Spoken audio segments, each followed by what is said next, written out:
Hello, everybody. Welcome back to another episode of that FPL shows. Game week 28 coming up now, which is amazing. I say it every week. The season's going so quick now. Only 11 games remaining. I think it's going to go down to the wire as well. Kind of stranded this week without a co-host. Rod and Jack weren't available, so I sent out the bat signal, and one man did come back to us, and we're joined by Danny today, who hasn't been on in quite a while. How you doing, Danny? Good, and it's good to be back. I really did enjoy doing the early episodes, and it's just like that one Lord of the Rings movie, Return of the King, and I'm back. I'm back. Thank you for joining me, Danny. I would have been doing this by myself otherwise. Got quite a few talking points to get to today. Lots happened this week in the world of football, especially in the Premier League. Anyway, we'll just kick off with a bit of fantasy talk. So my game week kind of went pretty shit. I did have some pretty decent performers along the back line with Cancelo, Livramento and Digne. Roberts picking up 3, which is okay, I guess. Sanchez with the 1 was disappointing. I feel like Bowen's his form's kind of dipping now, so I'm a bit disappointed with him. I'm probably going to look to move him out in the coming weeks. Coutinho and Ramsey had 3 pointers, just is what it is, I guess. Broya didn't go on the score sheet. Weghorst with the 6, ended up captaining him. Really big mistake in the end. He definitely wasn't the pick to make. Ronaldo as well, giving me 2. And as you can see, I had all my Liverpool players on the bench, but Ben Foster got 10 points. And he's on my bench, so this week I am bringing Foster back into the lineup. As he's got a double game week against Arsenal and Wolves. I think he could probably pick up a clean sheet and probably get some saves in as well in at least one of those games. The other move I have made is Ronaldo's gone now for me. His form's just been on a decline for a while now, and I just can't stick with him any longer. I was going to make a move in the midfield. It would have cost a hit, so I didn't do it. I just did a straight swap, Ronaldo for Kane. So that's what I've done. So this is my team for the upcoming week. I'm going to captain Salah, vice captain Cancelo. On the bench, I've got Jota, Weghorst and Roberts. I'm hoping for a much better week this week. Last week I was disappointed with only the 46 points. Anyway, Rod isn't here today, but I did ask him if there was anything he wanted to say about his team, and he did respond to me. He ended up on 59 points. I think overall it was a tiny red arrow. Oh, he did get a tiny green arrow, he said. So he's up into the 35,000 now, so 35k, which is really decent from Rod. He's having a really good season this year. You can see his bench here. Bednarak would have been a good pick to come in for Roberts. He got 6 points. Alanga with the 3 and Raya with the 4. But overall, his team was really solid. I did message him and ask him his thoughts on his team. He told me that he was disappointed because he didn't want to start Weghorst as captain. However, he felt to ensure that his ranks didn't drop any because of how highly captain Weghorst was, he had to captain him. So I can understand where he's coming from with that. He said he didn't gain any points this week. It was a free hit for him, so now I think he's got 1 free hit remaining, as he did get the bonus free hit because of what happened with the game's postponements. He said that this week he's probably going to be making a move for Foster to come out of the team so he can bring in Jose Sarr from Wolves, which I think is probably a pretty solid move from him. It'd be good to get Rod back on the podcast next week, hopefully. But yeah, Danny, fantasy talk over kind of for a minute. What did you make of last weekend's Premier League games? It wasn't the best game week, if I'm being honest. Yeah, but it was a fair amount of controversy. And for me, I only caught a couple of games, but that Man City Everton game. Mm-hmm. Jack, I just want to ask you something as a fellow football fan. Is there things such as the champions bias?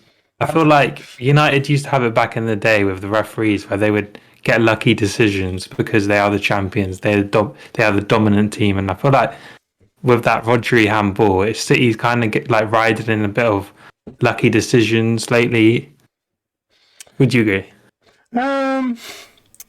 Yeah, so for me, I never really thought about it when United were champs because obviously, you know, it just, you're just on a high. So I'm sure City fans aren't thinking of it the same. I think in terms of season, I think decisions probably do, even themselves out. I think that's probably a cliche to say, but I think they probably do. I think with City, though, what me and Rob were talking about the other week was how close we think this title race is. Obviously, now City, Liverpool have the game in hand, so if they win that, they go within 3 points of Manchester City, and they still got to play each other. And with Liverpool, I think they're looking pretty strong at the moment. I thought they went on a bit of a dip, but I think they're back now. And I was talking to Rod about how the addition of Luis Diaz for me is like a really important one because it's really bolstered them attacking wise. And I feel like City might look back regretting not making a move in January to bring in a striker. Even I was talking to Rod, like even an option like Danny Ings, like someone of that sort of caliber, Premier League proven goal scorer, even if he's not going to start, just to have him on the bench. But yeah, I think City are starting to slip away, man. I think Everton was going to be a tough game for them, but just because I think under Frank Lampard now, I think you're seeing Everton play a little bit better. I don't think the results are coming, but the performance has been better. I think that City, they were definitely lucky in that game. I think it was a clear handball. I think Everton had a couple decent chances as well. Richarlison had the one. Yeah. But I thought Pickford had a great game for Everton as well. I mean, if he was to go on fantasy, I'm sure he would have been one. Well, he probably isn't because he didn't get the clean sheet, but I bet he got bonus points for the saves because he made quite a few decent saves. But yeah, it was really interesting. I think it is still going to go right down to the wire with Liverpool and City, so it'll be interesting to see that, Danny.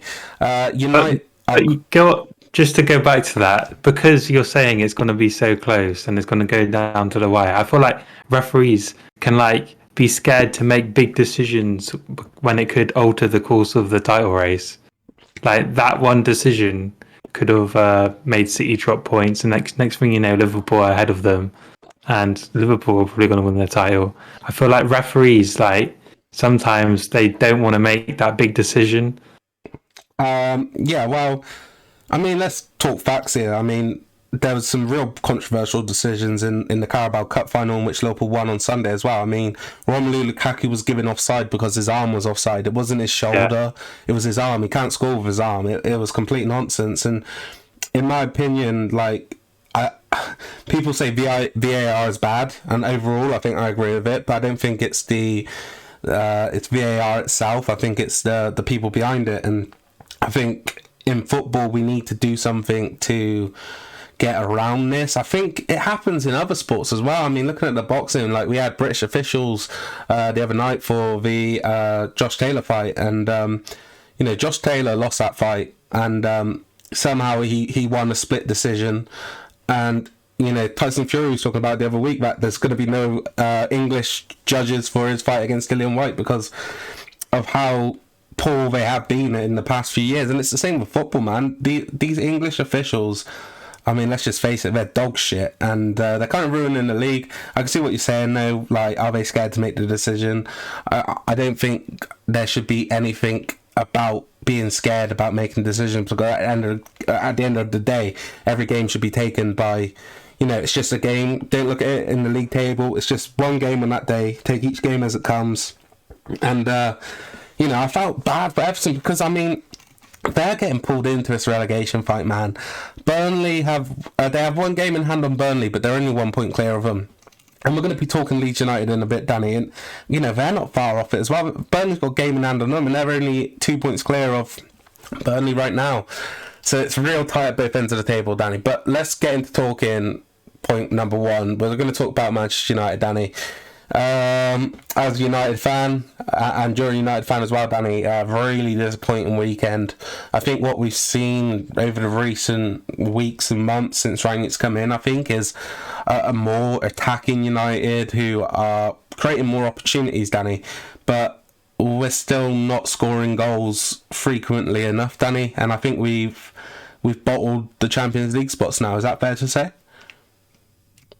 You're forgetting about one thing. We could still win the Champions League itself. Fucking but hell. I mean, yeah, do you know that game sort of represented Rangnick's whole time at the club? You could see the positive changes on the pitch, lots of chances being created, tighter at the back, but it's just I don't know how to say it really. Is Ronaldo? People say Ronaldo. You were talking to me about this the other day. That is Ronaldo. It's not that he's old. It's just like his finishing has actually been off lately, and that's what's letting him down. It's not his age or his lack of pace. Yeah, But United's forwards, Bruno as well, missing some golden opportunities. You can't blame Elanga for his big miss because he's only 19. I don't I'm not agree gonna with blame that. him. I don't agree with that. Like, I think you can blame him for the miss. I think it's too hard to like go in on him maybe, but I think you can blame him for the miss.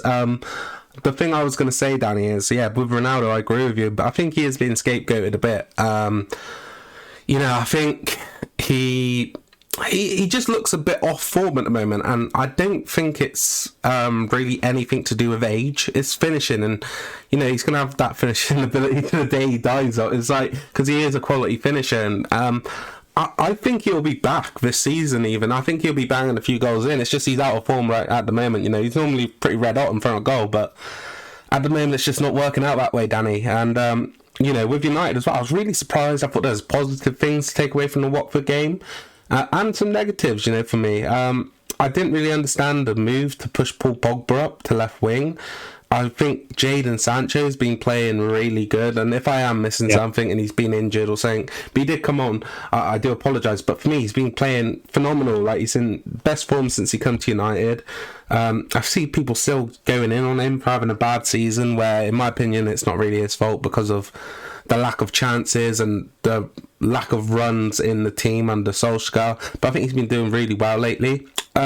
And that was something I was disappointed in. I would have liked to see Sancho start.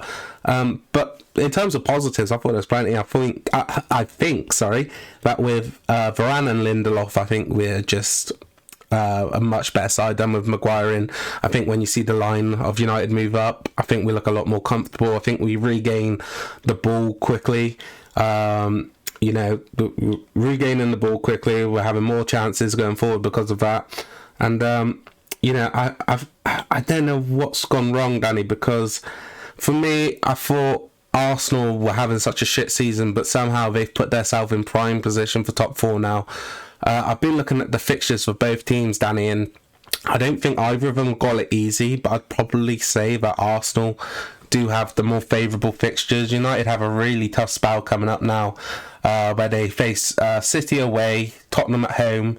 The Liverpool United game is going to be rescheduled because of Liverpool going through in the FA Cup, but that'll be coming as well. Then we have Leicester at home, Everton away, Norwich at home, Arsenal away, and it's just really tricky spell. I think the thing with United is that we've just had a run of games which were really favourable in our favour, and we've completely shit the bed with them, and we've not picked up the right amount of points for it, and we've really shot ourselves in the arse.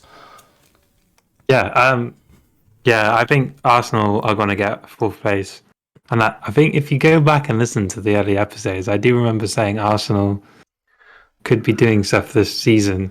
I think. Do you know what it is with Arsenal? I don't think they're better than United in any way. It's just they can somehow finish off these sort of smaller teams and United can't. Yeah. And because Arsenal have taken bigger defeats to the bigger teams this season. It's just those small teams, United seems to struggle to break them down. The low block, we've heard it 100 times. And Arsenal have been grinding out those results. You see it, and it's like it's not really noticeable at the time, but one by one they've been grinding them out, and I think they deserve to be where they are. They've just gone under the radar, haven't they? And the thing is with them, they've got such a that Arteta has trimmed the squad quite a lot. I just look at their squad; it's not very good at all. So it's like they could only be a couple injuries away from being toothless, but somehow they're just it's a strange Arsenal team, if I'm being honest. Yeah, the team they play right now, it doesn't, for me in my mind, it doesn't associate with Arsenal. Yes, I can agree with you with that. I was just going to cut in, Danny, because I thought you made a good point about them being a bit, light on numbers. But I think the same could be said about United, because since the January transfer window, it's like Ronaldo's out of form, right? He shouldn't really be playing, but he has to play because we have no other options. Obviously, the Greenwood situation happened, so obviously he's out of the picture. Martial's gone on loan, which would have been a decent option for me. I think, Martial just a couple games here and there. I think he could do a job. I don't think he's a finished player at all. Rashford is far off the pace, and Cavani only shows up when he wants to fucking play. So it's United. Yeah, I don't understand the Martial thing, like, because that happened after the whole Greenwood thing. So surely they should have been like, okay, we can't play Greenwood anymore. Yeah, it's a weird. Martial, like, we need him now. Sorry, mate, you can't go on loan. It's puzzling, really. Yes, I do find it strange because they decided to keep Jesse Lingard, which is a real weird one for me, because I don't think he's offering too much for the team. I just think we're really weak up top in terms of United. Anyway, probably should move on from United, but I think Arsenal probably got it in the bag, Danny. They've got a bit of a run coming where, they got the occasional hard game, but in between those, they've definitely got winnable fixtures, and I think they'll just amount too many points for United to be anywhere near them at the end. I think they could be 6-9 points clear of United by the end of the season. Obviously we do have to play them, but it's a bit of a hard one. Yeah, and in recent memory, we haven't done too well going to Arsenal, so it's tough, isn't it? It's really depressing, because United are going to lose to City and Liverpool, like, most probably. So it's like, you take those two games, that's two more losses on top of the games they already have on hand on us. It's a bleak outlook. But Champions League is still there. We could go into midweek and beat Atletico. Yeah. And you're in the quarterfinal. And then get smashed by 5 more games in the quarterfinals. Yeah. So next talking point anyway, Danny. Let's talk Leeds United. So probably came to, I think, probably a bit of a shock actually. I think the performances were bad, but I don't think anyone expected Bielsa to go before the end of the season, but he has. He's been replaced now by Jesse March, who I don't really know too much about. I was looking on Wikipedia. He, after playing in the MLS for quite a while, he coached over there as well. I think one of the New York teams, Montreal Impact as well, maybe. Then after that, he was with RB Salzburg, and then he was with Leipzig from July until December. I don't know too much about his management style, so I can't really talk upon that, Danny. But in terms of Leeds, they're right in the mix now, Danny, for this relegation battle. Like I said before, Burnley are only 2 points off them, and they've played a game in hand on them, Danny. So they're in big trouble, man. And their fixtures aren't exactly easy. They've probably got some winnable games in there, but there's a lot of teams where they're going to come up against Aston Villa, who are a tough team to play against. Wolves away, which is a really hard game for them, I think, because of how well Wolves, how good of a defensive side Wolves are. But yeah, Danny, again, I've been calling for Bielsa to get a sack for a while. I think it's been a privilege to see him in the Premier League and see his style because of how highly regarded of a manager he is. But the stubbornness for me was a big one, because for me this season Leeds have actually been a bit unlucky. I don't think the investment into the squad was necessarily good. Bringing in Dan James, Junior Firpo, I think they needed quite a bit more than that, and probably some better quality. I think with the injuries they've had, though, it's been devastating for them. They've really lost some leaders throughout the season. Starting to get them back now, but it's a bit too late. I think the way Bielsa has continued to go with his style, though, has really been to detriment for Leeds United, Danny. Just too open. Yeah, I think the bottom line is Bielsa would have been sacked at any other club a lot earlier. The amount of goals that are just leaking. So was it 7-0 against City? 4-0 against Spurs. 4-0 against Spurs. United beat them 4-2. Liverpool beat them 4-5-0. These are this team could go down as conceding some of the most in Premier League history. Well, Danny, I'll stop you there quickly, just because I'll tell you right now that Leeds United have conceded 60 goals this season. The only team really close to them is Norwich City, who've conceded 55. No one else is close. Everyone else is in the 40s. Exactly. It's ridiculous. That's just ridiculous. And I like Bielsa, and I think he'll go down as a club legend, the way he pulled them up from the Championship and secured their Premier League status. But I think they need a manager who's more pragmatic, who's gonna adapt his style to when like each game suits him and what he needs to do. But I worry for them, as you say. I don't know much about this manager, but I look at their squad and you want to look for sort of big characters in the dressing room when you're in a relegation scrap. I don't see that of Leeds. I see a weak squad that they've been playing a certain way for so long. It's gonna be hard for them to turn into this pragmatic defensive team who can nick a goal on the break and shut up shop and grind out a result.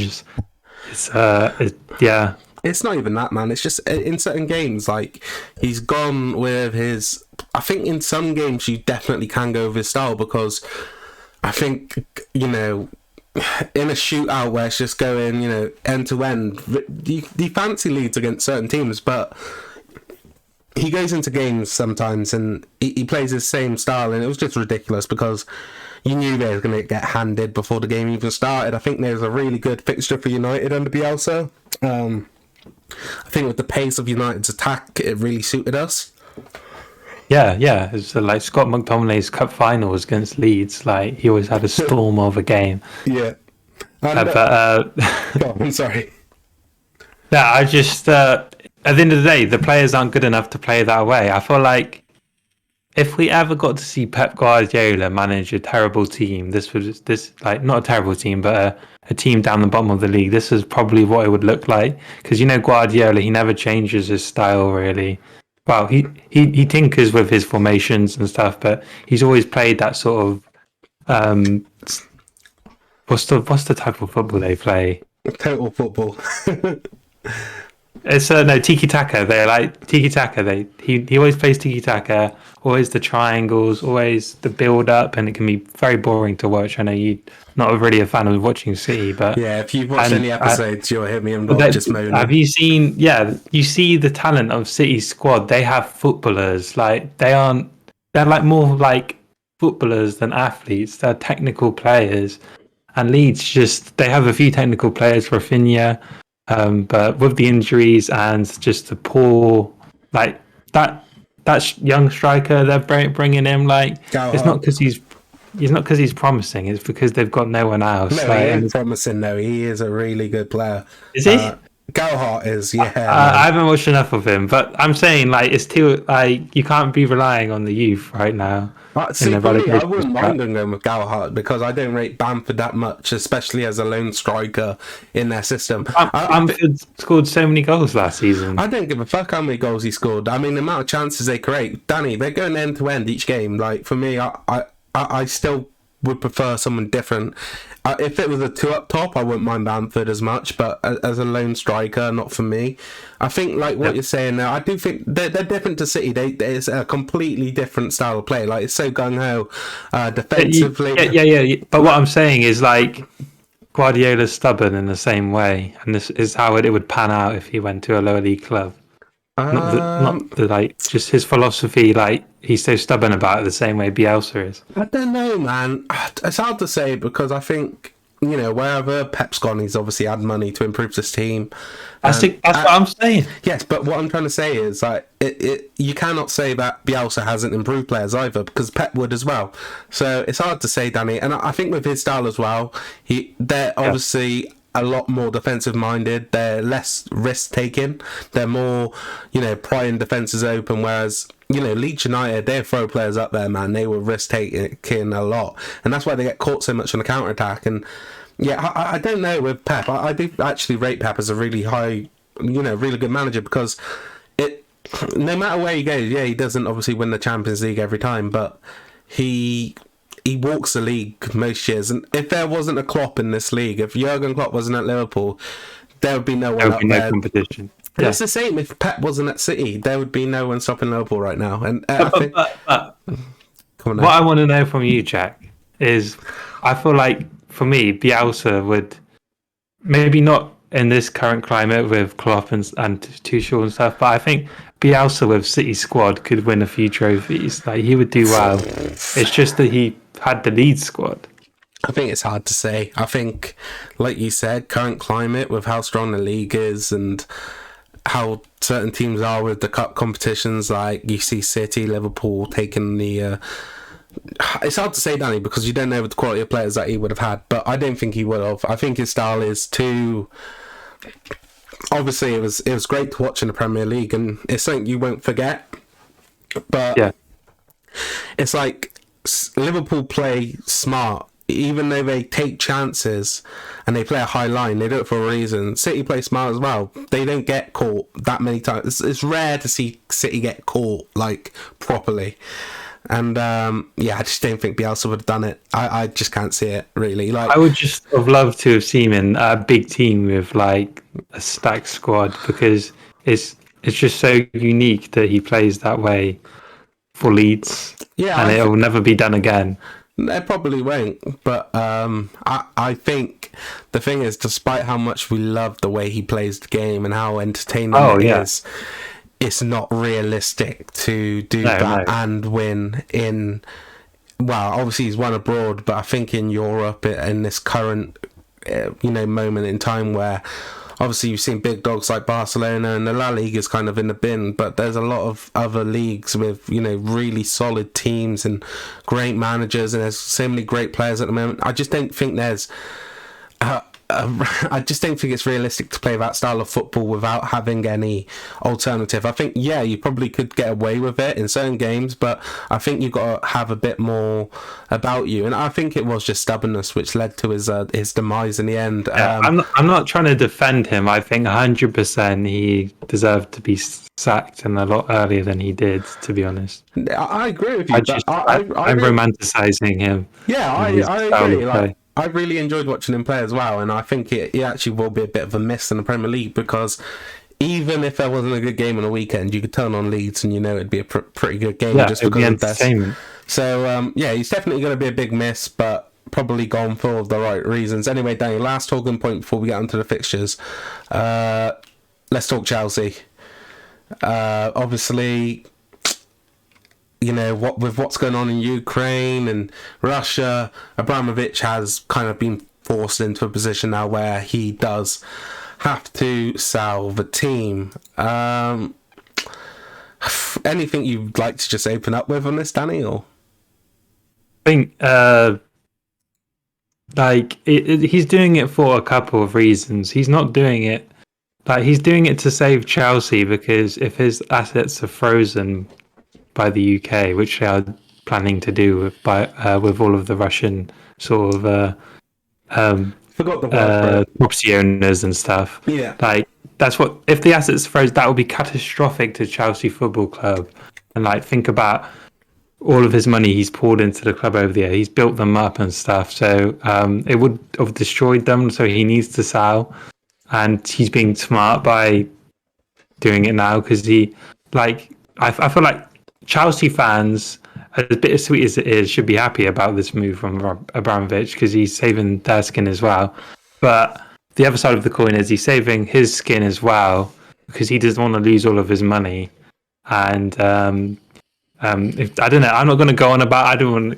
Let's not get political, but you can look at Abramovich's history and how he came into money and the sort of political influence he's had over there. It's not the cleanest money, if I'm being honest. I think, to be honest, when you actually get to people who are this rich, it's hard to say that any of it's clean, because, look at... Yeah, but this is especially dodgy, not just stealing or laundering. This is people getting harmed. But I've read this really good book called The Billionaires Club, and it goes into all of the owners of big football teams, not just Russian owners, Middle Eastern owners, the American owners at Arsenal and United. Yeah. It's really interesting. But Abramovich's story is quite unique in all of them. But go on. Well, no, obviously I don't know enough about, I'm not going to be someone who comments on it without being, clued up on it as I should be, probably. So I don't know enough to really talk about it. I did see a comment he came out with. He goes, look, I didn't get into Chelsea for the money. I got into it because of the passion of the sport and the club itself, which fair enough, I guess. But I saw certain fans online now saying, is this the end of Chelsea, since he's come in until now? Is it the end of their, as a superpower in football? Because I think it would be foolish to say that they haven't been a superpower, because what's the longest they've gone without a Premier League season, Premiership win, since he's been here? He's won 2 Champions League, 2 Europa Leagues. He's won 1 FIFA Club World Cup. He's won the Premier League numerous times and FA Cup. He's won everything since he's been here. Yeah. And I think Chelsea fans will obviously be, probably mixed emotions, just in the fact that, they probably wouldn't. You don't want someone like that probably in your club, but at the end of the day, it is good for your club at the end, because you're winning games, you're winning tournaments, all this. I think it's bittersweet. I think on the one hand, I'd be sad to see him go just because of what he's brought to the club, all these great memories and stuff like that. On the other hand, I'd probably be glad to get rid of him. But I think somewhere in the middle there lies a bit of, how would you say it, like maybe anxiety, because you don't know what's going to happen now. Who's the new owner going to be? How's the club going to be run? Is this the end of them as a superpower in football? I think they're going to be up there, but it depends on the new owner. And I think the key quote you pulled out there is he always loved Chelsea, and he put his money into Chelsea rather than used it to take money out of Chelsea for him. Like the Glazers and Kroenke. And you could see someone like Kroenke and the Glazers looking at Chelsea being like, that is a bag full of money that I can extract money out of slowly. Yeah. Well, Chelsea they're a huge club now. Like, I think before it, they were a big team, don't get me wrong, but they weren't at the heights that they are now. And I think in terms of like an American owner, maybe looking at it, they see football the same way as they do the NFL or NBA or, hockey. It's a franchise, and you don't have to be a winner to be a good franchise. You just got to bring in good revenue, and I think you're seeing that with United. They don't need to be winners, they just need to sell shirts and have decent sponsorship money and stuff like that. And it's the same, like I think the Dallas Cowboys haven't won since, like, I could be wrong with this, but I think it's like 2005, and they're the biggest franchise in American football. And I wouldn't be surprised to see someone come into Chelsea and kind of run the club like that, in a way where, winning is a bonus, but it's not the main priority. I think with Abramovich, the priority was winning.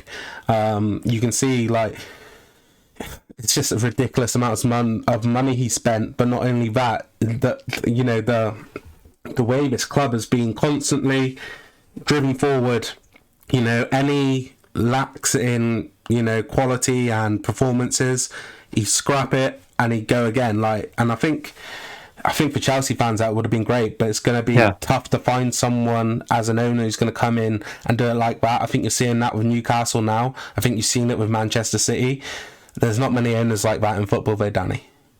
Yeah, and you make a good point about these American owners, and I feel like there's like a changing of the guard. Like, Chelsea could be the next big team to fall and become not irrelevant, but a team like Arsenal and United, where they were used to be the kings, but now they have these owners that don't have that ambition.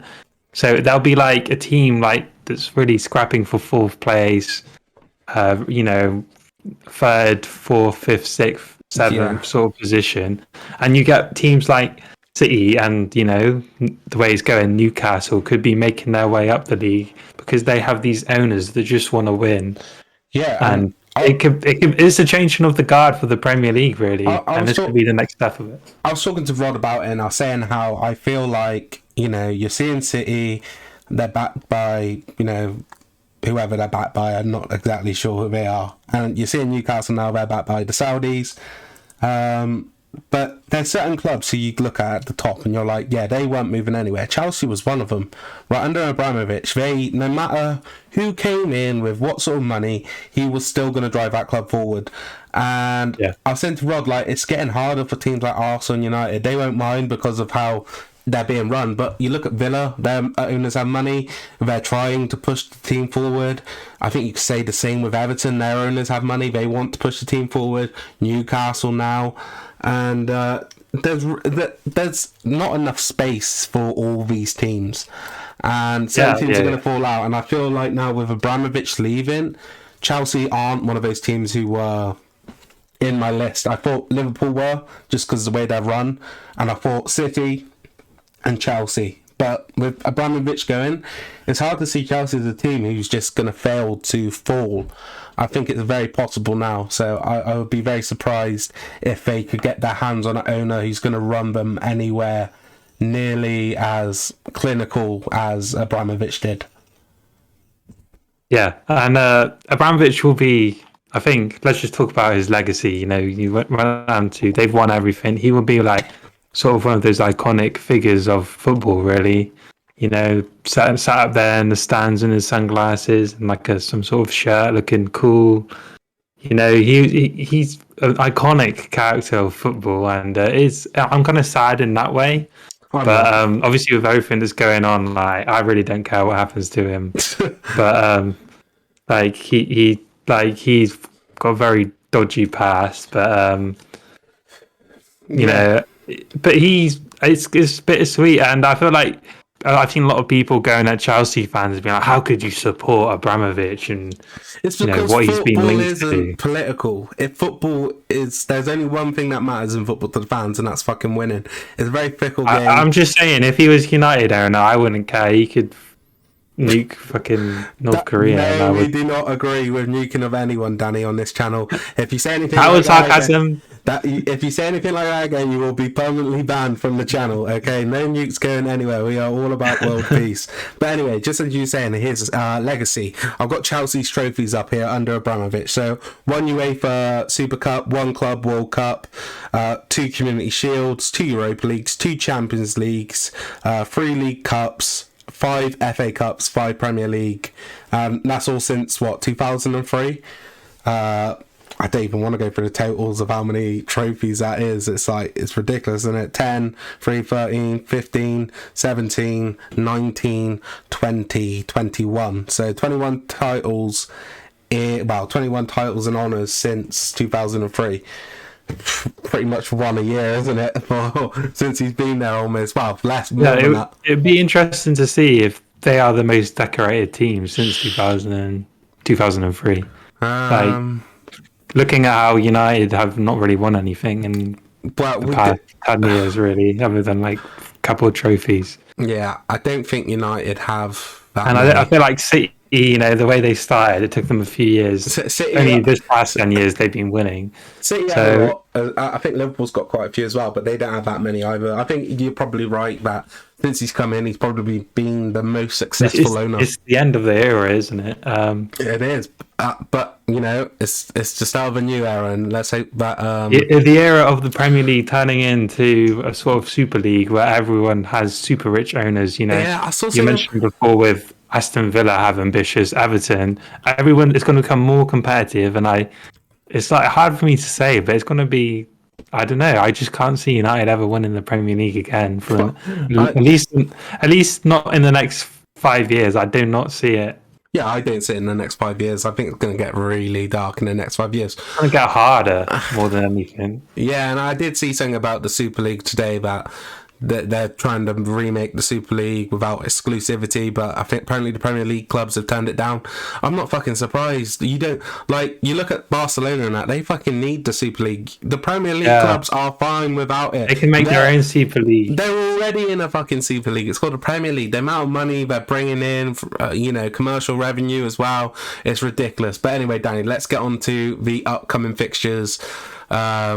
Still got quite a few games in hand which need to be sorted out, but we start on Saturday, Danny. 12:30, Leicester against Leeds. I think it's going to be Jesse Marsch's first game.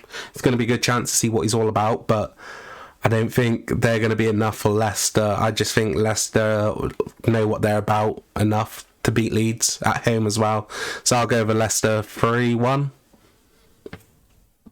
Yeah, I think it's not the worst game to start off your Leeds career, because Leicester have not been great this season. That last victory against Burnley was their first victory since December. So, they could have had Jesse March could have had a lot harder fixtures going in. But as you said, I think Leicester will be confident after that win, and I just don't see the way they were playing under Bielsa, and 1 week is not enough time for Jesse to sort of implement his ideas of. It's less than a week, isn't it? And, for him to try and turn a team around into a team which can be so solid defensively, I just don't see it, especially with Leicester, who have an identity and they know who they are. Yep. Do you guys score? Yeah. I'll go for 1-0 Leicester. Okay, Villa against Southampton. I think this is a really competitive game. I think Villa, I've said it to Rod, I think season's over now. It's just about seeing how Jao can kind of improve his team, which areas he wants to sort out for the summer, and, just see how high they can get. I think at home, I would favour him against Southampton, but Southampton's a side who at the start of the season I was convinced they were going to go down, but once again they've proved me wrong. But I think this is going to be a really competitive game. I'm going to go 2-2. I completely agree. Competitive game. I'm actually going to go for a Southampton win. I've just been looking, and they've been doing so well lately.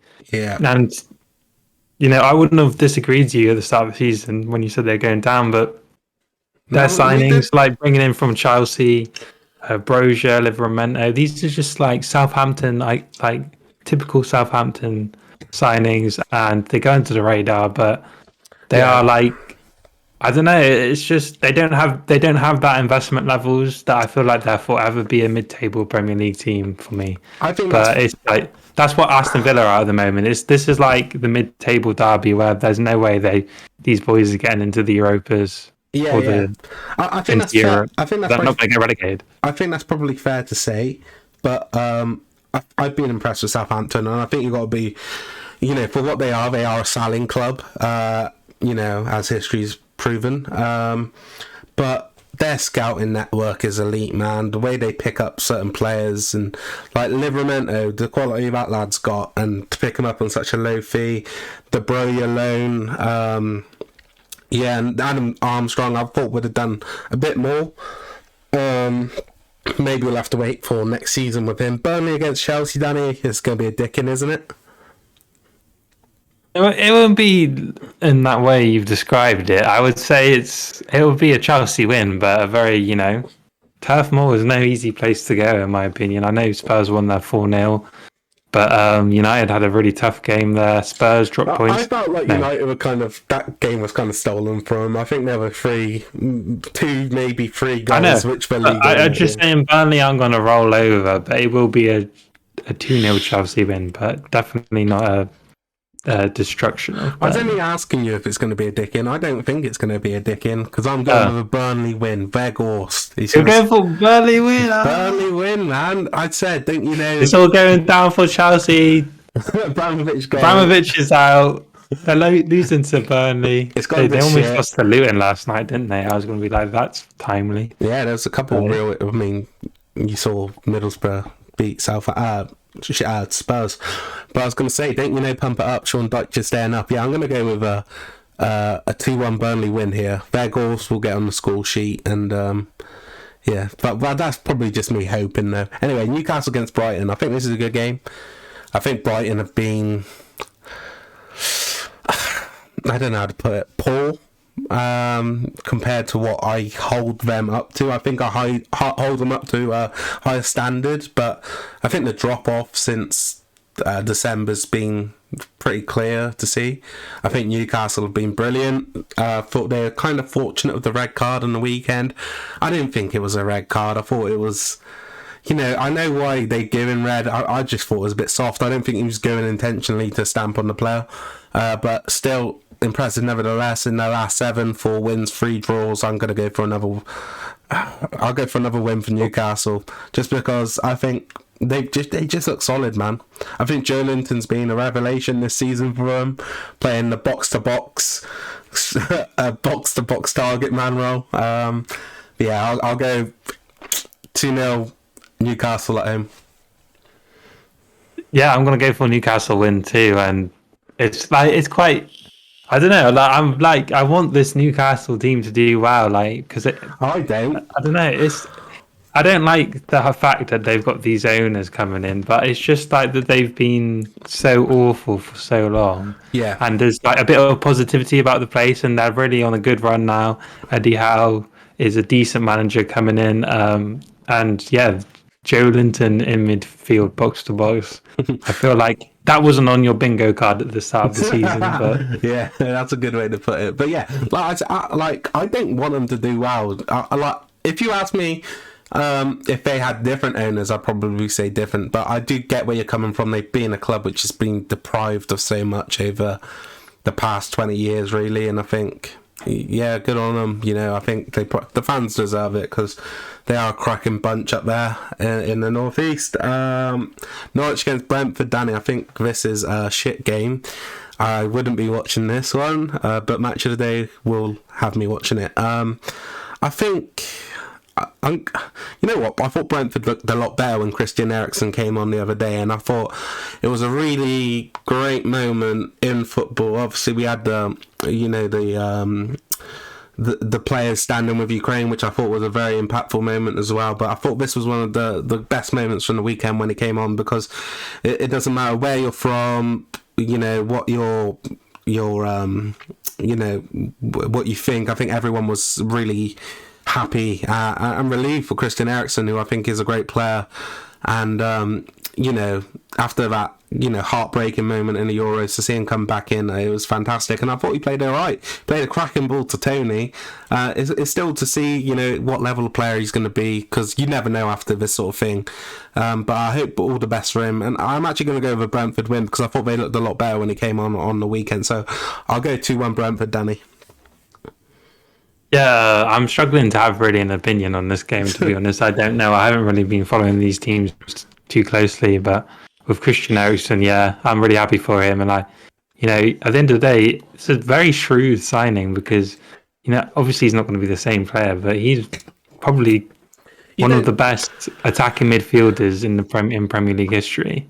If you're going off stats, and I think where it's a risk, because you don't know what he's going to be. Like, the likability, the chance of him being the player he once was, it's probably slim, but it's still a chance. But he's still got so much bundles of quality, and I think with the experience he's got. What contract it is? What is it, like a 6-month contract? Because if that's not really a risk, is it? Or have they signed him up on big wages? I said it's not a risk. I said it's not a risk at all. They've got the 6-month contract in place, and I think there's a 2-year extension on the end of it, depending on if they see fit, which I think is a great deal for both teams, because it gives Christian Eriksen a chance to play football again, because of the rules around, I think, pacemakers and that, and it also gives Brentford that little bit of quality which they were definitely lacking in that midfield area. Yeah, I didn't say a result, but I'll go for 0-0. Yeah, I know. I was waiting on one. Anyway, last of the 3 o'clock, Stanley. Wolves against Crystal Palace. I think Crystal Palace have been pretty decent as of late. They've just been going a bit under the radar. We know you hate Patrick Vieira, Danny, so why don't you give us your score prediction first? This is going to be a 1-0 Wolves win. I think that's a fair result. I think, oh man, do you know what it is? I think Crystal Palace are pretty good going forward. I think you've seen Eze's come back. I'm not sure he's at top form yet, but I really expect certain things to come from him in his career. Not even if it's not at Crystal Palace. I think Michael Elise has been brilliant since he came into the squad. I think Zaha's been pretty decent in the past few weeks. I'm going to go with a 2-1 Crystal Palace win here. Liverpool against West Ham, Danny? Obviously, my brain says Liverpool win, but this could be a sort of banana skin sort of fixture where they could slip up here against West Ham. West Ham, a very good team. They are not to be underestimated. Of course, their form has kind of dropped off lately. That top 4 bid is looking more and more unlikely, but they're a very good team, and I think this is going to be a close game, but I think Liverpool have just been so good at home for so long. Isn't it like Virgil van Dijk's got the Premier League record for being unbeaten at home in all of the games he's played? for Liverpool. I couldn't tell you that, crazy like that. but if that is true, that is a crazy stat. No, I can't. I'm just going to go for Liverpool 3-2 win. Yeah, for me in this game, I think West Ham kind of dropped off a bit. I think with European football as well, I was saying to Rod and Jack that I think it will slow them down. But I think you're seeing the form of Antonio hasn't been too great. I do think Bowen's kind of coming off the gas a bit now, but I do think he's had a brilliant season. I do think Liverpool's attack is too strong for West Ham's defence. I think West Ham will cause them problems going forward, but I just don't think it'll be enough. So I'll go with a 4-1 Liverpool win at home. Takes us to Sunday, 2:00 kickoff. Watford host Arsenal. I think that's I think it's a good game. I think Roy. I know you enjoyed the thumbnail I made the other week, Danny, of Better Call Roy. I think I'm starting to see signs of a team which is probably a bit stronger defensively. Against United, I think they probably should have lost, but nevertheless, I think you saw improvements. I think at home, my heart is saying Watford just keep this to a minimal result for Arsenal, but I just don't see Arsenal losing. It's one of those games which is like you don't really take notice of, and it's like, oh, Arsenal won. So yeah, I'll go with Arsenal 3-1. Yeah, I got to agree. We were talking about Arsenal earlier. These are the games they seem to be winning, and I just don't like Watford. I want them to go down, to be honest. I don't like the way they sack all their managers and stuff. You hate Ben Foster, don't you, Danny? No, I actually like some of their players, like Dennis the Menace and Ben Foster, but yeah, it's just like their team, and like they've got a very weird team in the fact that their philosophy is sacking managers. It's a weird sort of team. There's some players I like. There's not really. I feel like bringing in Boy is just sort of a panic button, sort of, as you said, Better Call Boy. It's either him, Big Sam, or Nigel Pearson. This is like, Watford, and I think it'll be the kick in the teeth for United that Arsenal are going to beat them when Watford have taken 4 points off United this season. They battered us as well at they've taken like 5 points off us. No, 4 points off us this season. Like, quick math. Like, how have United not beaten Watford this season? Like, come on. It's just like, this will be the kick in the teeth. Can we have a score prediction, please? Okay, I like to ramble on this show. That's why you kick me off. 4-0 Arsenal. Fucking hell. But yeah, I was just going to say, I think you've seen Watford's front players kind of being a bit selfish this season, a bit falling out, and they just look a bit weak going forward, in my opinion now. They lack, I think Dennis was on a pretty big goal drought for a while. Anyway, Danny, it's the Manchester derby. Are the noisy neighbours no longer the noisy neighbours? Are they just now the better neighbours, Danny? Because they seem to be fucking winning everything at the moment. It's City against United, 4:30. Can United get a result here, Danny? 100% they can get a result. I feel like, when it's the derby, all form goes out the window. Similar against Liverpool, and if they're up for it, they can definitely win this game. And we've seen it in the past where it's definitely when United seem to be going to the Etihad that they seem to win these games where like City have already won the league or are going to win the league. And I remember a couple of years ago, we were 2-0 down at half-time, and somehow we won the game 3-2. Was that the Pogba? Was it a Pogba winner or I don't know, but he had a fire game or something like that, didn't he? Like, I remember Lukaku and Sanchez maybe scoring. And we've won Solskjaer actually got 2 wins here with...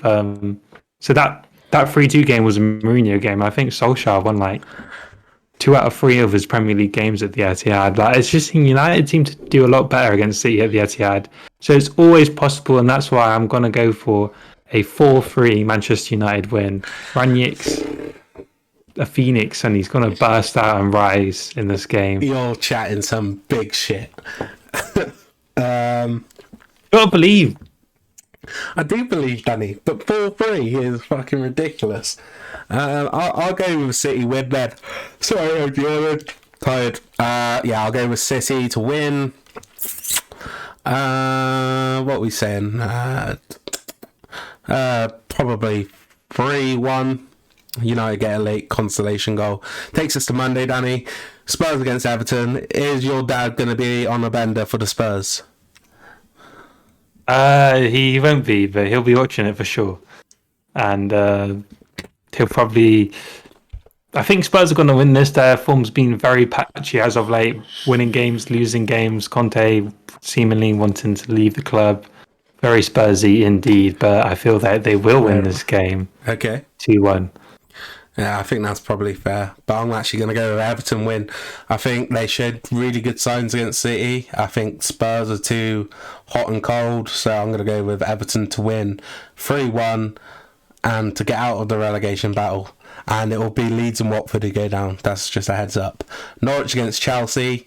I think you've got to favour Chelsea in this one, despite being away. I think they're just too much quality for Norwich. I think Norwich have put up a bit of a fight, but it's kind of... The flame is dying out now, Danny. I'm going to go with Chelsea 4-0. I'll go for 3-0 Chelsea. Fair enough. Southampton against Newcastle. Actually, a really good game. I'll go with Southampton to finally stop the unbeaten run of Newcastle. I'll go with 2-1 Southampton, Broja and Adams. I'm going to go for 3-2 Southampton. Okay. Wolves against Watford. I think this is a Wolves win straight away. Watford haven't got nothing to offer against that Wolves defence, and I'll go with a Wolves 1-0. I think it'll be 0-0. Two teams sort of too scared to lose, in my opinion. Okay. Very boring game. Okay. Leeds against Villa. I think because it's at Elland Road, it'll be the second game for Jesse Marsch, and he's got a decent sized break between Saturday and Thursday, so I'm going to go with Leeds to get a win here, and just to piss Rod off, I'm going to go 3-1 Leeds United. I'm going to go for Leeds win as well. I feel like if there always is a new manager bounce, like more likely than not. And this will be the game, really. I think that Leicester game's going to come too soon for Leeds for this game. This is probably going to be the one where he's going to get a win. Yeah, this one, what is it? I forgot what fucking nursery rhyme it is, but this one feels just right. Little Red Riding Hood, isn't it? No, it's not. It's the fucking Three Bears. I forgot. Fucking who gives a shit. Anyway. Goldilocks. Goldilocks. Porridge. Yeah, Jesse Marsch, man. Anyway. It's the end of this episode, Danny. Weird knowledge. Sorry, go on. At the end of this episode, Danny, thank you for joining me. I sent out that bat signal and you came calling. It wasn't the Batman, it was the Robin, unfortunately, but at least you came. Yeah, good to be back, and it just reminds me of my playing days, getting brought in when there was no one else. Playing days? What, when you was like 6? I played until I was 16, bro. Okay. Ardent professional I was. Injuries got... Left bank on the bench. You hit your peak too young at 11 years old, just like Wayne Rooney. Anyway, guys, thank you for watching. Anything you want us to see us do, obviously, we do like to do occasionally, like different videos where we talk about Champions League or stuff like that. Definitely be doing some World Cup content in the summer. But if there's anything you want to see us do, just leave a comment down below. Please leave a like, it means a lot to us here. And subscribe just so you don't miss a video. Thank you for watching. Until next time, peace.